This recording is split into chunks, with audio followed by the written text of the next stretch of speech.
গল্পকথন by Kallol chapter 2 তে আমাদের আজকের নিবেদন হাসান আজিজুল হকের গল্প নামহীন গোত্রহীন। সেই লোক বিকেলের ট্রেনে নামল। এই প্রথম শীতে সে পড়েছে টুইডের খসখসে মোটা কোট। কোটের শেয়ালে রংটা তার গায়ের তামাটে ময়লা রঙের সঙ্গে খুব সুন্দর মানিয়ে গেছে। পুরনো কিন্তু দামি একটা টাই বেঁধেছে অগোছালো ভাবে। প্যান্টের রং গেছে জ্বলে। উরুর কাছে দুটো তিনটে মোটা সেলাই আছে। সকালে নয়, বিকেলের ট্রেনেই সে নেমেছিল। বিকেল দ্রুত শেষ হয়ে আসছে। সে প্ল্যাটফর্মের দক্ষিণ কোণের দিকে অন্যমনস্কভাবে চেয়ে আছে। ছায়া পশ্চিম দিকে সরে সরে যাচ্ছিল এবং পূব দিকের বড় বড় বাড়ি ও উঁচু গাছগুলোর মাথা থেকে লালচে ঠান্ডা রোদ মিইয়ে আসায় সন্ধ্যের অন্ধকার নেমে আসছিল। লোকটা স্টেশন থেকে সোজা পশ্চিমমুখ ধুলো ভর্তি রাস্তাটার দিকে চেয়ে রইল। রাস্তার পিচ এবড়ো খেবড়ো হয়ে গেছে, সাদা ধুলোয় আগাগোড়া ঢেকে আছে। রাস্তার দুপাশে টিনের তৈরি ফাঁকা গুদম তার চোখে পড়ল। এই বিশাল গুদমগুলোর পাশ দিয়ে কালো কালো গলি চলে গেছে। অত বড় চওড়া রাস্তায় যতদূর চোখ যায় কোনো লোকজন তার চোখে পড়ে না। হিস হিস শব্দ করে ইঞ্জিনগুলো চলাচল করছিল। জনমানব শূন্য এই জায়গায় ইঞ্জিনগুলো নিজেরাই কি চলাচল করছে? সে লক্ষ্য করে তাদের কারো কোনো ব্যস্ততা বা নির্দিষ্ট গন্তব্য যেন নেই। রেল স্টেশনের পূব পাশে নিচু ছাদওয়ালা বাড়িগুলো অন্ধকারে খুব তাড়াতাড়ি ডুবে যাচ্ছে। সেগুলোর ইট রঙের চিমনি অস্পষ্ট দেখা যায়। খুবই আনমনে সে তার হাতের চামড়ার ফোলিও ব্যাগটা দোলাতে দোলাতে স্টেশনের গেট পার হয়ে বাইরে চলে এলো। এই সময় সে প্ল্যাটফর্মে বা আশেপাশে কাউকে দেখতে পেয়েছিল এমন মনে করতে পারে না, কিন্তু বাইরে আসার সময় গেটের পাশে একটা ছোট ঘরে সে ঠাসাঠাসি করে বসা কিছু সংখ্যক সৈন্য দেখতে পেল। তারা রাইফেল হাঁটুর উপর রেখে গল্পগুজব করছিল। তাদের টুপি ভুরুর উপর নামানো। খুব ঠান্ডা হিম চোখে তারা ওকে দেখল, কিন্তু কিছু বলল না। নিজেদের মধ্যে নিচু চোয়াড়ে গলায় কথাবার্তা বলতে লাগলো। সে লম্বা লম্বা পা ফেলে গেট পার হবার সময় একজন সৈন্য রাইফেল তুলল।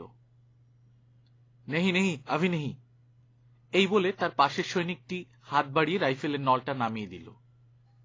যে রাইফেল তুলেছিল বড় বড় দাঁত বের করে নির্বোধের মতো হাসল সেই সৈনিকটি। গেট পার হয়ে সে বাইরে এলো। এই জায়গাটা বৃত্তাকার, মাঝখানে ফাঁকা এবং সেখানে ধুলো ভর্তি ঘাস রয়েছে। সে হাঁটতে লাগলো। বাঁধানো রাস্তায় তার জুতোর শব্দ উঠতে লাগলো। বৃত্তাকারে সে একবার ঘুরে এলো, কিন্তু কাউকে দেখতে পেল না। সে দাঁড়িয়ে পড়ে অন্যান্য রাস্তার দিকে চেয়ে দেখে। এইসব রাস্তা বিভিন্ন দিকে গেছে, কোনোটা ভাঙা পিচ ঢালা, কোনোটা খোয়া বাঁধানো, সাদা ধুলোয় পূর্ণ। যে রাস্তাটা গ্রামের দিকে গেছে মনে হয় সেটা মাটির। তার দুপাশে কোনো বাড়িঘর নেই, অথচ সাদা সাদা পুরো ভিটে পরিষ্কার দেখা যাচ্ছিল। স্টেশনের বাইরের বৃত্তটাকে একবার ঘুরে এসে বাঁদিকে টিনের দেয়ালওয়ালা রেস্তোরাঁটির চোখে পড়ল তার। সে সোজা সেখানে ঢুকে গেল। তার খিদে পেয়েছিল। ঘরের ভেতরটা ভীষণ ঠান্ডা, আর যে বাল্বটা জ্বলছিল তার ধোঁয়ায় ঢাকা। সামান্য মরা আলোয় ঘরের নোংরা চেয়ার টেবিলগুলো অস্পষ্ট দেখা যায় মাত্র। প্রথমে কোনো মানুষ সে দেখতে পায়নি। পরে রেস্তোরাঁর উনুনের লালচে আলো দেখতে পায় এবং দরজার পাশেই যে লোকটি টেবিলে থুতনি রেখে বসেছিল তাকেও নজর করতে পারে। লোকটা যখন চোখ তুলে তার দিকে তাকায় তখন সে কাঁচুমাচু করে তার সোনালি খোঁচা খোঁচা দাড়িতে হাত বোলাতে থাকে এবং বলে, কিছু খেতে দেয়া যাবে? কুছ নেহি, বিরক্ত স্বরে টেবিলের ওপাশ থেকে লোকটা জবাব দেয়। কোনো খাবার নেই? নেই, কুছ নেহি। মাছি তাড়ানোর ভঙ্গিতে লোকটা হাত নাড়ে, কিন্তু সে তার টুইডের কোটের বাঁদিকে বুকের উপর যে ধ্যাবড়া অন্য রঙের সেলাই ছিল তার উপর ফাঁটা আঙুল চালাতে চালাতে বলে, চা পাওয়া যাবে কি এক কাপ? কুছ নেহি মিলেগা, চলো চলো আপনার রাস্তা দেখো। যখন সে সেখান থেকে বেরিয়ে আসে লোকটা একদৃষ্টে পেছন থেকে তার পেছন দিকে তার চওড়া কাঁধের দিকে তাকিয়ে থাকে। সে বাইরে এসে দেখতে পায় ঘন অন্ধকার নেমে এসেছে। রাস্তায় কোনো আলো নেই। বড় চড়া রাস্তাটা ধরে সে এগোয়। ধুলোর উপর তার জুতোর ধপধপ আওয়াজ ওঠে। যতদূর মনে পড়ে এই পথ এত বৃক্ষহীন কোনোদিন ছিল না। এখানে রাস্তার দক্ষিণে একটা সাইনবোর্ডের দোকান ছিল। ওখানে একজন হোমিওপ্যাথ বসতেন। সন্ধ্যের পর ঝকমকে আলো জ্বলত। শুকিয়ে ওঠা চেহারার ডাক্তার বসতেন উত্তর দিকে মুখ করে। চেয়ারে বসে নাকের সামনে খবরের কাগজ তুলে পড়তো কয়েকজন বুড়ো। কেন এখানে এসেছে মনে করার চেষ্টা করে সে। কি যেন হিসেবপত্র বাকি রয়েছে। কেউ যেন তার কাছে টাকা পাবে বা সে কারো কাছ থেকে কিছু পেতে পারে, এইরকম তার মনে হলো। ঝড় বৃষ্টির কালো আকাশে যেমন এলোমেলো বিদ্যুৎ চমকায়, তেমনি ছোট ছোট স্মৃতি তার মাথার মধ্যে চিড় খেতে থাকে। যেমন সকাল উঠে দাড়ি কামানো বা কাগজ পড়া। প্যাট্রিস লুবুম্বা খুন হয়ে গেলে সেই খবর পড়ে কেঁদেছিল। কোন একদিন দুপুরবেলা হো চি মিনের কবিতা পড়েছিল। পাহাড়তলির দিক থেকে ডিংডং করে ঘন্টা বাজে। স্বাস্থ্যবতী তরুণীরা ছোট ছোট পা ফেলে উপত্যকা থেকে নেমে আসে। ছেলেবেলায় লম্বা লম্বা আঙুল দিয়ে তাড়াতাড়ি মাটি সরিয়ে দেখতে পেয়েছিল বড় বড় গোল আলু ধরে আছে। মাঝখানে মূল বীজ আলুটা পচে শুকিয়ে গেছে। কোনো দিক থেকে কোনো মানুষ এলো না। সে বাঁ দিকের সরু গলি ধরে গুদমগুলোর মাঝখান দিয়ে গভীর অন্ধকারে নেমে গেল। রাস্তার দুপাশে ঘন ঘাসে কখনো কখনো তার পা বসে যাচ্ছিল। সে গুদমের টিনের দেয়াল হাত দিয়ে দেখল শিশিরে ভিজে আছে আর ভয়ঙ্কর ঠান্ডা। এইভাবে সে নদীর ধারে পৌঁছে গেল। জায়গাটা এখন চিনতে পারে। বাজারের দোকানপাট রাস্তার দুপাশ দিয়ে সারি বেঁধে রয়েছে।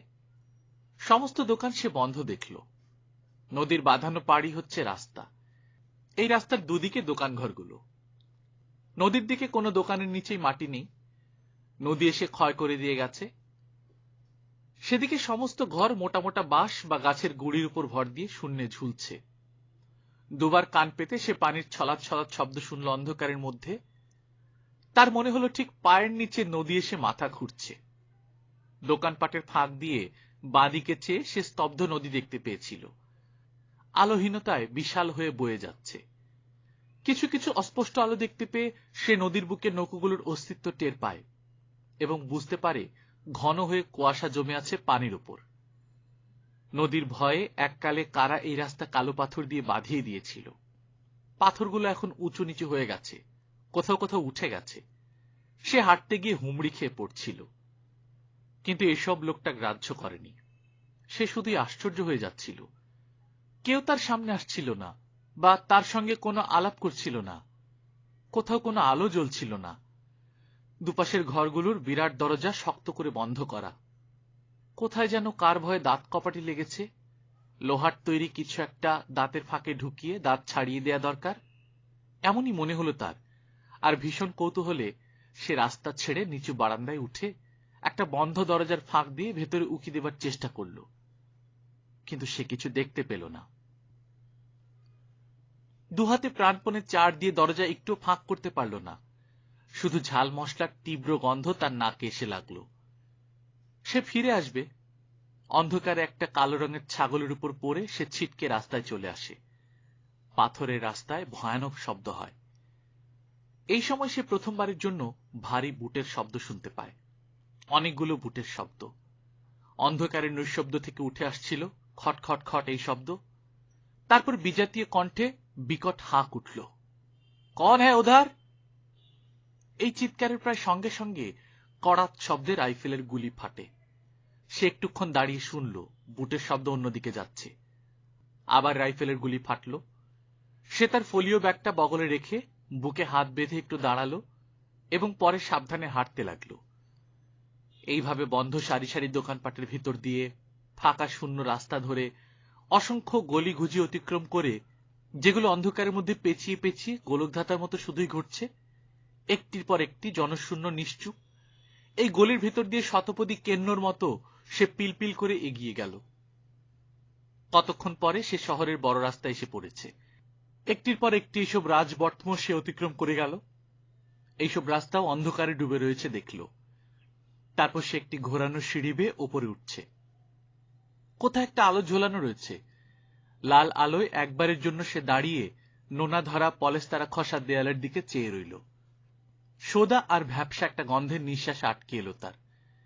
এই ঘোরানো সিঁড়ি সুড়ঙ্গের মতো। কোন একটা দিক থেকে বুঝি বাতাস আসছিল। ভীষণ হিমে সে কাঁপতে থাকল।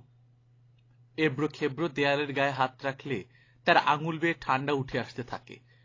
নোংরা ভিজে দেয়ালের উপর পেন্সিল দিয়ে মেয়ে মানুষের মুখ আঁকা রয়েছে। পাশেই লাল রঙের ইট দাঁত বের করে আছে। ঠিক কোন দিক থেকে আলো আসছে সে কিছুতেই ধরতে পারল না। আবার সে সিঁড়ি বেয়ে একতলা, দোতলা, তেতলা, চারতলায় উঠছে। একেবারে সিঁড়ির মাথায় এসে বন্ধ দরজায় ঘা মারল। চিৎকার করে ডাকল, অসিত আছো? অসিত আছো নাকি? অসিত কি বাড়িতে আছো? সেই কড়া নাড়ার শব্দে সমস্ত বাড়িটা কেঁপে উঠল। ভূমিকম্প যেমন হয় সমস্ত বাড়িটার ভিত নড়ে উঠল। সে দরজায় হাতের মুঠো দিয়ে অস্থিরভাবে এক নাগাড়ে আঘাত করতে করতে ডেকে চলল, অসিত কি বাড়িতে আছো? অসিত কোথায়? দরজার ওপাশে খুট করে আওয়াজ হলো। কোন ভীত মেয়ে মানুষের গলা শোনা গেল। কে কে বাইরে কে? সে কোনো দিকে কান না দিয়ে অসিত অসিত বলে ডেকে চলল। এই চিৎকার সে থামালো যখন দরজার একটা পাট খুলে গেল। বন্ধ পাটের আড়াল থেকে একটা মুখ উঁকি দিল। স্ত্রীলোকটির ফ্যাকাশে শীর্ণ মুখের দিকে চেয়ে সে খুবই লজ্জিত হল। দেখল তার বড় বড় চোখ বিস্ফারিত হয়ে রয়েছে। সরু সরু হাত দিয়ে প্রাণপণে দরজা চেপে ধরে ভীষণ আতঙ্ক ভরা কণ্ঠে মেয়েটি ফিসফিস করে বলল, কাকে চাই? অসিত নেই? অসিত এই বাড়িতে থাকে না? না, অসিত নামে কাউকে আমরা চিনি না। আপনি কে? অসিত বলে কেউ কি কোনোদিন এই বাড়িতে থাকতো? জানি না, আমরা এখানে নতুন এসেছি। এই বলে মেয়েটি দ্রুত দরজা বন্ধ করে দিল। যে লাল আলোটা আসছিল সেটাও যেন হঠাৎ উবে গেল। সিঁড়ির মাথায় ঠান্ডার মধ্যে সে দাঁড়িয়ে রইল। সেখানে রেলিংয়ে ভর দিয়ে সে গভীর অন্ধকারে পূর্ণ সিঁড়ির কুয়োর মতো গর্তটার দিকে চাইল একবার। তারপর লাফ দেবার জন্য তৈরি হল। তুলোর উপর বেড়াল যেমন লাফ দেয় তেমনি করে শূন্য অন্ধকারের ভেতর লাফ দিয়ে তলিয়ে যেতে চাইল।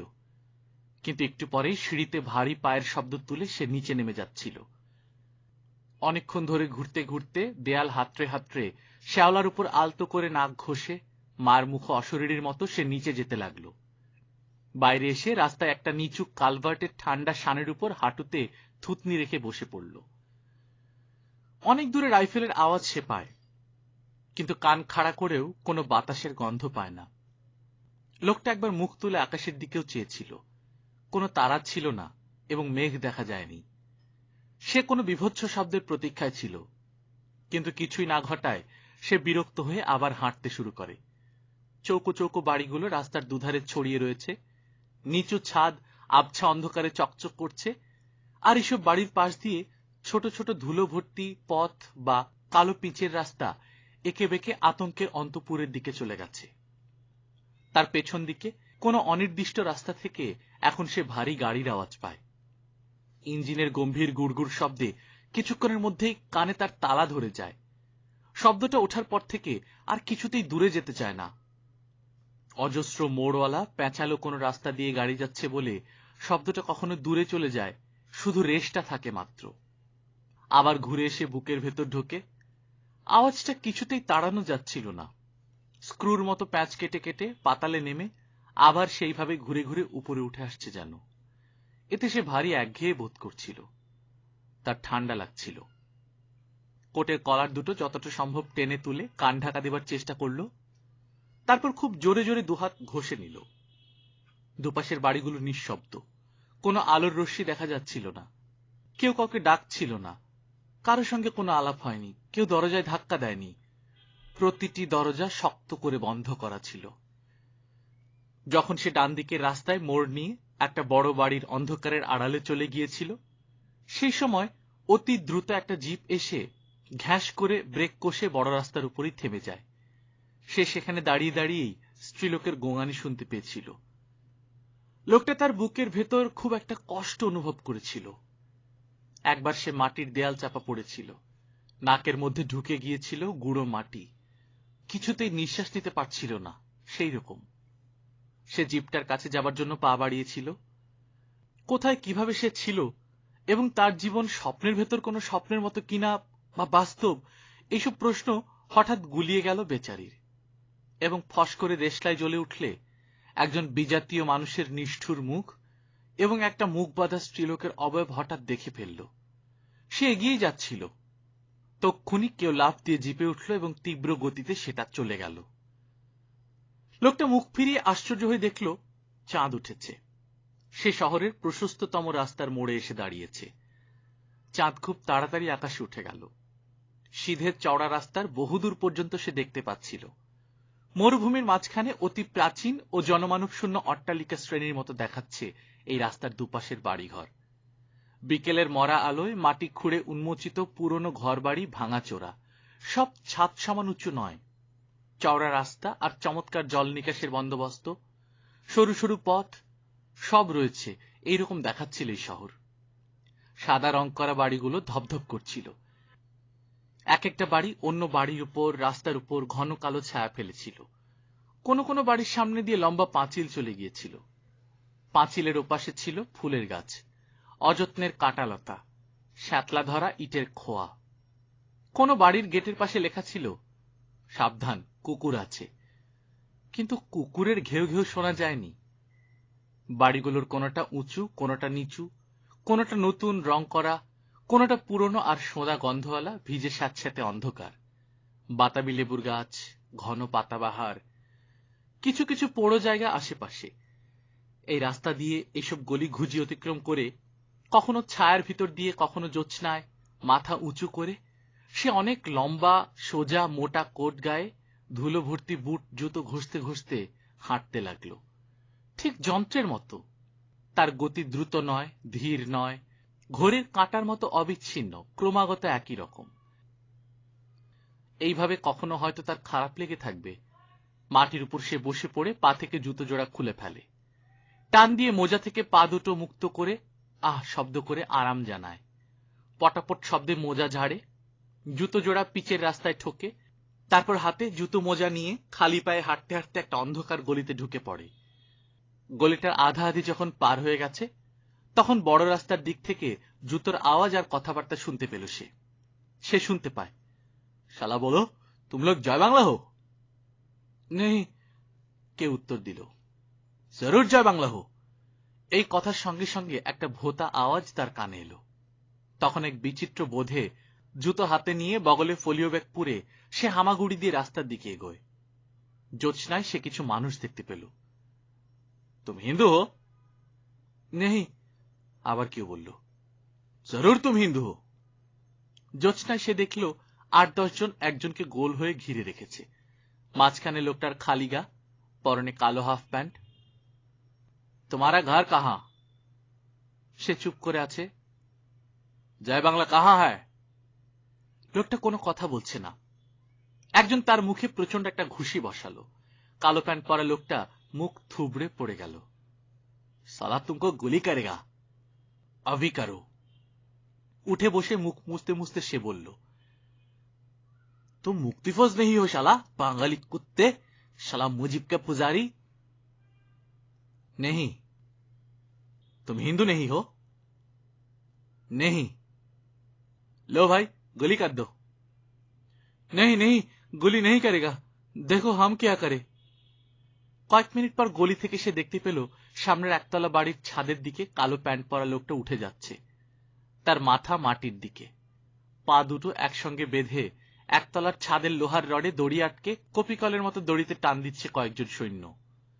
কালো প্যান্ট পরা লোকটার মাথা মাটি থেকে ফুট ৫ উঠে গেলে একটি কণ্ঠ বলে, ব্যাস রোকো। ক্যা তুম জয় বাংলা নেহি হো? নেহি। সেই কণ্ঠ বলল, নেহি। ৫ ফুট ওপর থেকে প্যান্ট পরা লোকটার মাথা শরীরের সমস্ত ওজন সহ বাঁধানো মেঝে এসে ঠুকে পড়ল। ঠাস করে একটা শব্দ উঠল। প্যান্ট পরা লোকটা তার বুকের ভেতর থেকে বলল, আহ। আবার তার মাথা মাটি ছাড়া হয়ে যাচ্ছে। তুম জয় বাংলা হ্যাঁ কি নেহি? কালো প্যান্ট পরা লোকটার গলা থেকে ঘর ঘর আওয়াজ বের হয়।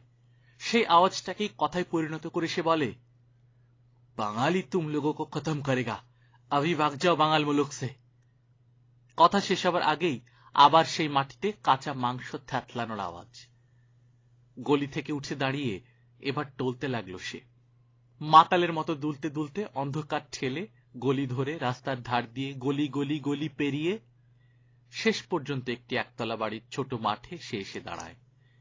নিচু একটি পাঁচিল দিয়ে মাঠটুকু ঘেরা, এক কোণে একটি স্থলপদ্মের গাছ। সে লাল চওড়া বারান্দায় চুপি চুপি উঠে এসে দরজা বন্ধ করে দেয়। বন্ধ দরজার সামনে দাঁড়িয়ে মোলায়েম গলায় ডাকল, মমতা আছো? মমতা? কেউ সাড়া দিল না। অনেকবার ডাকল সে। শেষে দরজায় হাত দিতেই দরজা খুলে গেল। ঘরের ভেতর অন্ধকার। সে ঘরে ঢুকে ডাকল, মমতা আছো? মমতা? ছোট ছেলে শোভনকেও ডাকল দু একবার। সে ঘর থেকে বেরিয়ে ভিতরের বারান্দায় গেল, কেউ নেই। ওপাশের ঘর দুটোই ঢুকল, রান্নাঘর বাথরুমে গেল। এমনভাবে তন্ময় হয়ে সে মমতাকে ডাকছিল যে মনে হলো সে তক্তপোষের উপর হোঁচট খেয়ে পড়তে পড়তে জিজ্ঞেস করল, মমতা কই?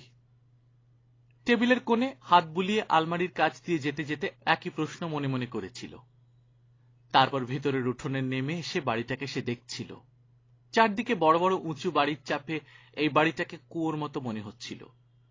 অনেক বাড়ির কালো ছায়া এই বাড়ির উপর পড়েছিল। উঠোনের প্রায় 4 ভাগের 3 ভাগ ঘন অন্ধকারে ঢাকা ছিল, আর শুকনো পাতায় উঠোন পূর্ণ ছিল। সে মর্মর শব্দ তুলে পায়চারি করছিল। শুকনো পাতায় গোড়ালি পর্যন্ত ডুবিয়ে সে মরা গাছটার কাছে গেল। বুজে যাওয়া কুয়োটার ভেতর একবার উঁকি দিল।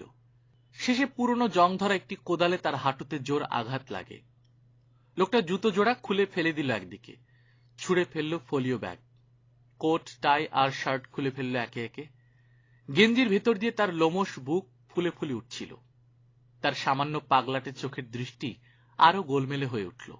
সে তার শিরাবহুল পেশল হাতে কোদাল তুলে নিল। 2 বার 3 বার নাক আর মুখ থেকে হ্যাক হ্যাক আওয়াজ বের করে উঠোনে কোপ দিল সে।